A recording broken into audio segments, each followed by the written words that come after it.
Hi friends, welcome to Garam Masala, the magic spices of cooking. Kerala style fish fry. ഇന്ന് നമുക്ക് നാടൻ മീൻ പൊരിച്ചത് എങ്ങനെ തയ്യാറാക്കിയെടുക്കുന്നതെന്ന് നോക്കാം.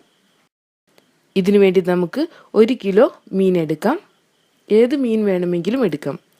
ഇനി ഇതിനെ നമുക്ക് മാരിനേറ്റ് ചെയ്തെടുക്കാം.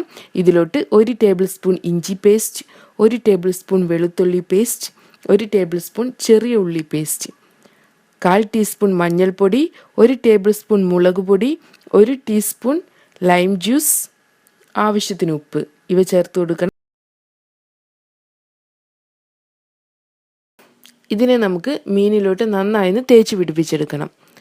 ഇങ്ങനെ തയ്യാറാക്കി വെച്ചിട്ടുള്ള ഇതിനെ കുറഞ്ഞത് 1 മണിക്കൂറെങ്കിലും റെസ്റ്റ് ചെയ്യാൻ വെക്കണം. എങ്കിൽ മാത്രമേ മസാല മീനിലോട്ട് നന്നായി പിടിക്കുകയുള്ളൂ. അങ്ങനെയെങ്കിൽ നമ്മുടെ ഫിഷ് ഫ്രൈ നല്ല ടേസ്റ്റി ആയിരിക്കും.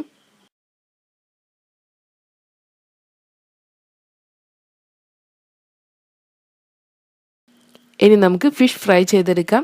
ഇതിനു വേണ്ടി നമുക്ക് എണ്ണ ചൂടാക്കിയെടുക്കാം. 3 ടേബിൾ സ്പൂൺ വെളിച്ചെണ്ണയാണ് ചൂടാക്കിയെടുത്തിട്ടുള്ളത്. ചൂടായി വന്നിട്ടുള്ള എണ്ണയിലോട്ട് നമുക്ക് കുറച്ച് അധികം തന്നെ കറിവേപ്പില ചേർത്ത് കൊടുക്കണം. ഇതിൻ്റെ മുകളിലായി വേണം നമ്മൾ മാരിനേറ്റ് ചെയ്ത് വെച്ചിട്ടുള്ള ഫിഷിനെ അറേഞ്ച് ചെയ്ത് വെക്കാൻ. ഇനി നമുക്കിതിനെ മീഡിയം ഫ്ലെയിമിൽ 5 മിനിറ്റ് വേവിച്ചെടുക്കണം. 5 മിനിറ്റിന് ശേഷം നമുക്കിതിനെ തിരിച്ചിട്ട് കൊടുക്കാം.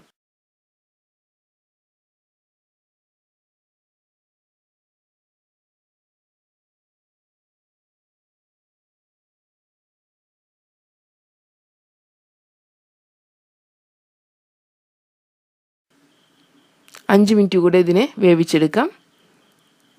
ഇപ്പോൾ നമ്മുടെ ഫിഷിൻ്റെ 2 സൈഡും ഫ്രൈ ആയി വന്നിട്ടുണ്ട്. ക്രിസ്പിയായി വരണമെങ്കിൽ കുറച്ചുകൂടെ ടൈം വെക്കണം. അതിനുശേഷം നമുക്കിതിനെ ഒന്നുകൂടെ തിരിച്ചിട്ട് കൊടുക്കണം. കറിവേപ്പിലയോട് കൂടെയാണ് ഇതിനെ തിരിച്ചിട്ട് കൊടുക്കേണ്ടത്. ഇനി അധികമുള്ള കറിവേപ്പിലയില ഇതിൻ്റെ മുകളിൽ നിന്ന് മാറ്റാം. ഇത് 3-4 മിനിറ്റ് കൂടെ വെച്ചതിന് ശേഷം നമുക്ക് ഫ്ലെയിം ഓഫ് ചെയ്യാം. അങ്ങനെ നമ്മുടെ സ്വാദിഷ്ടമായ നാടൻ ഫിഷ് ഫ്രൈ തയ്യാറായിട്ടുണ്ട്. നമുക്കിത് ചൂട് ചോറിൻ്റെ കൂടെ സെർവ് ചെയ്യാം. Thank you.